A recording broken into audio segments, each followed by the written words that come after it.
Hey, everybody. Welcome to Pit Stops at Podium, the RevPartners podcast, where we talk to execs who have competed and won, taking their companies from high growth to high scale.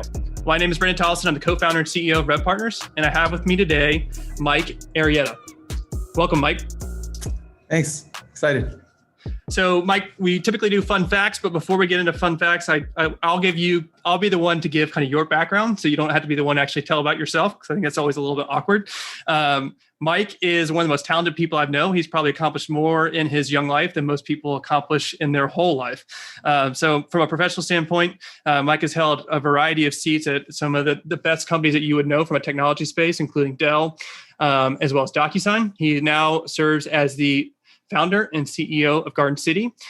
Mike, how about you give the audience a little bit of understanding of what Garden City is, because I think it's a pretty compelling narrative in terms of your mission and vision with that organization. Yeah, I've always loved what Warren Buffett has built with Berkshire Hathaway, where he just finds incredible companies that he buys and invests into. He's pretty hands-off. He just supports that management team and helps them grow, and he holds them forever. He has no intention of selling. So he buys assets that he loves with no intention of buying and flipping it like the rest of the world does. So I've always had this weird passion of like smaller service companies, people-oriented service companies. So we created Garden City to be like a little Berkshire Hathaway focused on smaller service companies. So we invest into them, we grow them, kind of looking at three areas. We grow them through culture, through technology, and through sales, and we hold them forever. So we have no intention of ever selling them. So we've raised about $50 million, and we have, a really good path in front of us. Oh, that's exciting. Well, Mike, outside of Garden City, what are some fun facts? I think I'll start with one for you because I learned this through somebody that you connected me with. So you got your start at Cutco, is that correct? Yes, I did. And you ended up being the number one seller in the country for Cutco? Yeah. Well, there's a fun fact. What else about you? So what do you like to do for fun? I mean, are you a big traveler from a hotel perspective? What gets you excited in that world? Yeah, that was one I told you about. I don't have hobbies. I've never been a sports guy. I've always been very unathletic, A fun fact was I had a very severe stutter problem growing up my whole life, which was my biggest. It was just weird because I'm in sales. I've always been in sales. I started doing Cutco sales. A lot of people joke around that the reason why I sold so much is because customers felt so bad for me. They didn't want to hear me speak anymore. And so they bought from me. So that's another fun fact about stuttering, that I had a bad stutter problem. And then probably the last cool fun fact is I'm obsessed with hotels. I haven't been to a lot of them, but there's very rarely a country or place you could tell me about that I will not quickly be like, oh my goodness, you got to check out this place. People are always like, oh, so you've been there? I'm like, no, of course not. But I've been on there on my phone like 800 times. So that's a fun fact. Do you have a favorite hotel brand? There's some good ones. Rosewood's doing really good. Auberge is doing excellent. Viceroy. Emanora. There's some good ones. Capella. I was hoping you'd be biased, or I expected you'd be biased towards Hort Schulte after from a hotel perspective. Yeah, the Ritz was a lot better back in the day, I think. I think he started another brand called Capella, which is a whole different level. They're mainly in Asia, but it's phenomenal. Well, I think that gets back to what you were saying about Garden City, and that gets to the heart of service. And how do you create an environment where people feel that high level touch from a service perspective to make that experience exceptional? Well, hey, I think let's transition into the big idea. And so in light of your Cutco experience, but more importantly, as we think about DocuSign, I'd love for our audience to learn a bit more from you as it relates to how to get into the enterprise. So as you think about your brand and how you grow, the enterprise is a natural place to want to go, but it's not always the easiest place to get. And so I think in light of your experience in building that team at DocuSign, this is a fantastic topic for our audience. So let's start understanding why. So can you give our audience a little bit of perspective as to why companies should embrace the enterprise for their business?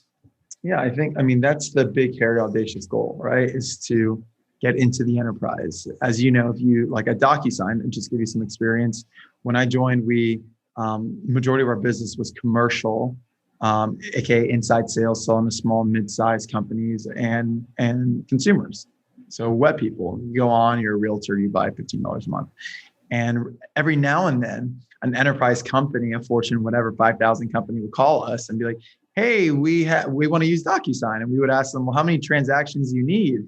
And they would tell us their numbers. We'd be like, whoa, that would like literally like add 10% or 5% to our revenue, like on one account. That's crazy, you know?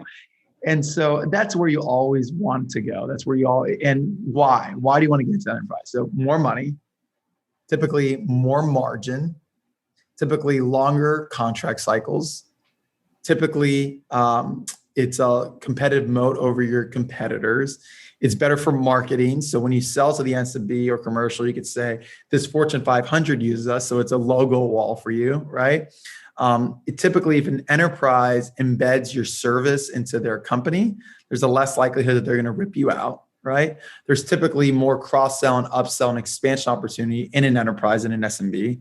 If a company has 50 people and you just sold them the service, upon renewal, you're not going to sell them that much more. If a company is AT&T and you sell one little subdivision or one little subsidiary in AT&T, upon a year or 3 years upon renewal, there's massive more opportunity, right? So there's just a lot of reasons why enterprise is where everyone would always want to go, but it's just really hard to get to.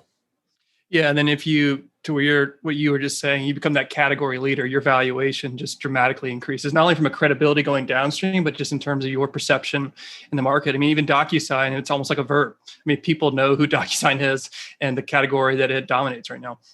Yeah, exactly. And so the issue is many times that to go into the second part of enterprise. So why enterprise? We answer that. It's where you want to go. It's a big, audacious goal.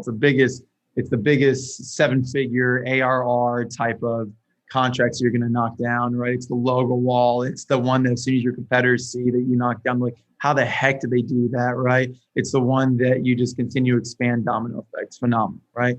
But the real question is who, right? Like, who is enterprise and who do you need in order to sell into enterprise? So who is enterprise? At DocuSign, we define enterprise through specific revenue target. So we set everything with $1 billion and above is enterprise. So that means $1 billion of revenue and above is enterprise. So you can find a lot of that information just online if they're publicly traded companies. And then if they're not, Forbes has their big list that comes out every year of the largest private companies. So we define those as those are our enterprise accounts. Some other companies, they define enterprise more through number of employees, right? Because they have different business models that perhaps are tied more so to seats and users and whatnot. So they could define enterprise through number of employees. So that's who. The other thing on who is internally is I've seen a lot of software companies go into enterprise too early. And what that does is they are not beefed up in order to make them successful, right? And so I remember Box went into enterprise in EMEA, there in Europe, Middle East, and Africa, and they were not properly staffed to support enterprise. Well, they signed up a couple of very large accounts because they were Box. They didn't have enough customer success support over there. They didn't have enough account manager. They didn't have enough engineering support, and it totally flopped, right? They had to completely redesign their entire structure of employees to make sure they could support enterprise, because enterprise accounts are high touch, especially in the beginning when you have to make them successful, right? And then the second thing is, if you're a small business, you also want to make sure that it's not the majority of your revenue, right? So what I've seen a lot of accounts do is that they go ahead and they knock down a large enterprise account, and now it all of a sudden makes up 60% of their revenue. So thinking from a valuation perspective, you don't want to go raise money and say customer concentration 60%, 70% comes from this one account. And because what the investor is going to think is, if you don't win that account over upon renewal, there goes 60 to 70% of your business. So it needs to be at the right stage, right? The who needs to be really rock solid, experienced, tenured, strategic salespeople. These are people that need to have conversations with director level people at enterprise companies, or VPs or SVPs or EVPs, or even C-level executives, saying, hey, for example, we are RevPartners, right? Here's what we do. Here's how we strategically align to your annual report or your annual objectives of digital transformation, big data, machine learning, whatever that enterprise's big objectives are. You have to have a strategic sales rep, an account executive, understand how the two companies could partner, right? So that's the who, both who is the enterprise customer, and who do you need internally to make sure you're successful selling into the enterprise. Yeah, I love that. I think from a rep perspective, what you outlined is understanding the strategy as opposed to just the feature functionality, especially in software. What I've found in like the mid-market or even in the SMB, it's very much, here's what our product does, as opposed to tying what the product does to solve an overarching problem that enterprise has. Because if you can't tie it to value, you're not going to sell into the enterprise space. And I think it was also important too, what you called out was not just from a rep characteristics, but also from a company perspective, that the infrastructure outside of just the rep needs to be in place to have success in that market. And so you mentioned customer success, an example, the high touch aspect that oftentimes people neglect and ultimately have a lot of failure in that specific category. Well, let's transition into the last part of this conversation, which I think might be the most important, is for our audience to understand. So we understand why, we understand who, but how do we actually do it? That's much easier said than done. So how were you able to do that at DocuSign? Yeah, that's the hard one, right? A lot of people know the why. Everyone's like, of course, I want to go into enterprise. A lot of people could even define who their enterprise would be and who they would need to hire. The hardest part is now that you have that, how do you actually go about doing that? First, I think you need to just have a clear strategy as to who is your target customer. So that could either be via geography or that could be via verticals. I'm a big believer in the enterprise to have vertical focus. So what I mean by that is that DocuSign, I launched the vertical of telecommunications, right? So we set up an enterprise vertical focus on the telecommunications and media industry. Why did we do that? Because I felt that was the best industry that DocuSign was poised for success. They had the most number of transactions that were transacted. People buy cell phones every day. They add a family member. They buy they upgrade their phones, a fixed cable line, Wi-Fi, cloud, all that stuff, right? So what is your enterprise vertical? Because enterprise is just a macro size, but within that macro enterprise size, what is your specific swim lane that best aligns to whatever product or service it is that you're selling, right? So figure that out. And the next thing is figure out who is that ideal buyer within that vertical, right? So for DocuSign, after a lot of years, I looked at the ideal buyer for us is actually not IT. It's not the CIO. Most of the time, everyone said, how do you get to the CIO? How do you get to the CIO? For us, what I realized is if telecommunications, the number one vertical, I believe will have the most number of transactions, I believe that it would be the head of sales or the head of sales ops, or I believe it would be the head of call center, right? Or the head of retail stores or something like that, right? So the actual person that was the P&L owner that had budget and actually was personally measured and compensated on the success of their business, because they would actually be more motivated to actually make a partnership happen. Yep. Versus someone in IT that they're constantly getting pinged all day, every day, trying to figure out which systems to roll out, what technology, blah, blah, blah, blah, blah, what technology stack. So figure out your swim lane, figure out who that ideal person is. Once you figure that out, now you're off to the races, right? And now you figure out how do we best engage with that SVP of call center at Verizon, right? And so what we would do then is we put in our head count that we needed some market development reps. Some companies call them MDRs. Some companies call them BDRs, right? These are people that are not customer interacting, but they are purely prospecting. They're purely outbound, right? So they're reaching out to Verizon and AT&T and everything in my example, specifically to this director, VP, SVP of these specific functions in sales with email campaigns, nonstop email campaigns, using tools like SalesLoft, right? To say, hi, I'm Mike and I work at DocuSign and we've worked with this telecom and this telecom. And here's how we've helped them save dollars. Here's how we help them go more digital. Here's how we help them. And it would just be in a drip campaign. And what we saw typically was these executives would typically respond around the 4th to 6th email that we sent them, right? And so once we figured out, okay, this is going to be the outreach to them. This is going to be the verbiage that we put in that email, right? Because those words are very, very specific. I would always like to say all the emails that we're prospecting into, I want them to be fat thumb emails. Like if you're in the car and you're texting and driving, all you shouldn't be, and you're just writing a fat thumb email, you're just putting the most needed things you need to say quickly because you're driving. Same mindset we should have when we're sending emails prospecting into customers. Everyone's getting the long scripted cold emails. Let's just send the very simple things. Hey, we're working with a competitor of yours at T-Mobile. They use us across their 33 retail centers. They help reduce their sign up paperwork time from 5 minutes down to 1 minute. Would love to connect, period. Right? So once we have that strategy, and now that the business owner, that executive responds back, right, we would call it pass the baton. We would pass the baton to the account executive, to the sales rep, right? And this is where we really stood apart from the competition. The competition does the same thing as we just went through. But where DocuSign really stood apart was we prepared like crazy.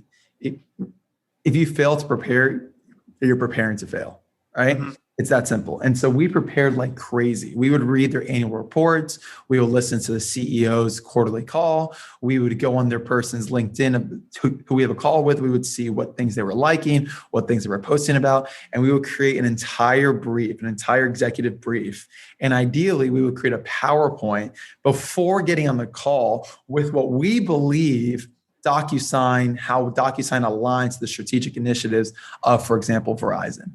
Right. So when we got to that call, we were already basically rounding second on the sales cycle versus our competitors would come in and ask them, so what are Verizon's goals for the year? It's all out there. You just got to do your homework. Yeah. Right. Any questions on that before I keep going? No, I think that's kind of what you were describing earlier, the who actually helps you execute on the how. So it's interesting how you describe that, especially in this day and age. You can't afford to be lazy. To your point, all the information is out there, and the reps that are going to succeed are the ones that actually take that extra step, as opposed to just getting on the call and just showing up and throwing up based on every deck they've ever done in the past. Everything's out there. It's like, especially when you're selling to enterprise, right? They are so busy. They have so many initiatives, right? And everyone in enterprise reports upwards in a 20,000 person organization to the annual report. They know their 3 initiatives for the year. They know their projects in those initiatives. I remember at Cox Communications, we were in an RFP. And for the RFP, we created a presentation. And I assumed that this was normal. I assumed everyone did this, but we just went on and Googled Cox Communications annual report. It showed one clear infographic that they created, that they showed to all their shareholders. So all we did is we just took a screenshot of that and we put arrows. On this, here's how DocuSign helps. On this part, here's how DocuSign helps. On this part, and that was our RFP. They were blown away, the whole set. They said, we've never, ever, ever in our life have ever seen a vendor do this. And what I realized at that point in time is all these employees, from procurement to IT to sales, this is all they're compensated on. Their entire compensation is tied to achieving these annual indicators, these annual OKRs that the CEO is pushing down. So shouldn't you as a vendor try to help them accomplish that, right? And so you have the meetings, you do the demos, you become prepared in enterprise. And then from there, what you have to do constantly in enterprise, it's business cases. This is something that when companies try to sell into enterprises that they never have learned, is if you're offering someone to buy your product for, call it $100,000 a year, you have to enable and equip your sponsor, that enterprise, on how this is going to save them $1 million a year or $500,000 a year, right? So you have to, if you have the budget, hire a value engineer in your company that they figure out based on the spend that they're spending, what value are they going to get? So the investment pays for itself, right? I like that. And then lastly, you have to make them successful. You have to make them successful. If you make them successful out of the gate and your number one indicator is customer success, they will spend more. They will be your raving fans. They'll come on your annual user conference and say how great you are, right? They'll expand you and introduce you to other parts of that large enterprise organization. So many people stop on the sale because the integration is so hard. You have to make sure you also have headcount, dedicated people to making them successful in customer success. Yeah, it reminds me of that saying that the customer and ultimately who you're working with is a hero, not you. that they are your priority. And to your earlier point about the who, making sure you have the infrastructure in place to support that rep to make sure that you can actually take that deal from start to finish. So I love that. Well, Mike, as we conclude, any other last thoughts or comments on how to get into the enterprise? Yes, I think the last one is I don't see anyone doing these two things very, very, very, very rarely, but build an advisory board and have strategic, multifaceted investors. So have an advisory board. At DocuSign, I think we got up to 100 plus advisory board members. So what that would mean is you name me any account right now, whatever enterprise account in the world, Delta, McDonald's, T-Mobile, Dish Network, whichever enterprise we wanted to get into, the first thing we did, we would email an email alias of 100 people. There would be our 100 advisors that were the who's who, that were mutually incentivized for DocuSign to be successful. And within us sending that email in 48 hours, we would have 5 people say, do you want us to introduce you to the CEO? Do you want us to introduce you to the CIO? Do you want? So many times we would not even have to send that sales law cold drip email because we would have parachute it in. Yeah, because we would have a top-down intro, right? So you're coming in through a backdoor approach. So that is critical to the enterprise. And then the other one is, I look at when you're raising capital, you only have to think about a pistol that's a revolver. When you're raising capital in your lifestyle and your life cycle, you're only going to have 3, 4, 5 times you're ever going to have the opportunity to raise capital.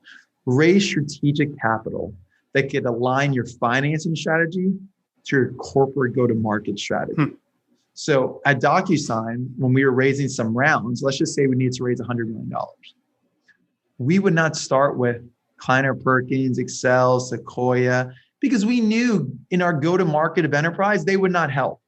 What we would say is, who are the dream investors that their capital will be very strategic, that we could actually get them to be a customer and a partner and potentially even resell us. So what about FedEx? What about T-Mobile? What about Google, SAP, Salesforce, Microsoft, Deutsche Telekom, right? Those were all of our customers, Samsung, right? So we would go to them and say, hey, we're going to raise $100 million. Do you want to fill some of it? Do you want to fill some of it? And then whatever we had left, we would then go to whoever one starts with first. Right. We would then go and say, okay, we have $40 million left, 20 million. What venture capital firm wants this? Because we already have all these strategics. And the first thing we would do as soon as we closed that round was go to those partners and say, hey, we've been trying to call into you, Salesforce, for 5 years, or Google or Microsoft, and you guys never answer. But now you own part of our company. So who should we talk to about doing a partnership? And out of the gates, we would win that. And guess what? If a competitor tries to win that account in the future, they're never going to win it. They're never going to get it. They own part of us. It's beautiful. Well, I can say that I've learned a lot, and to your last point, it's been great to work with you, to have Garden City a part of what we're doing, because it certainly is true. I've experienced that firsthand.